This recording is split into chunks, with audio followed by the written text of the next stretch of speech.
Kulungan ang bagsak ng rank number 7 Provincial Most Wanted Person ng Masbate matapos na makorner ng mga otoridad sa ikinasang operasyon sa Barangay Villa Pugado, Kataingan, Masbate, bandang alas 11 ng umaga kahapon. Kinilala ang sospek na si alias Goryo, 78 anyos, may asawa at residente ng parehong lugar. Ayon kay Police Major Joven Luis Ondivilla, officer in charge ng Kataingan Municipal Police Station, 9 na taon ring nagtago sa batas ang sospek na nahaharap sa kasong attempted murder, frustrated murder at murder in relation to 7610.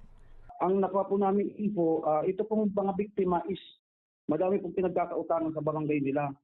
Yung pong suspect na yun ay isa din po sa pinagkakautangan nila, and then nagka-heated argument po yung pamilya. Pagkabalik po, umalis po yung suspect, and pagbalik po ay pinagbabaril po yung bahay nila. At ang namatay ay yung anak nila na nung time na yun is 13 years old. Kaya po napasok yung murder in relation to 7610.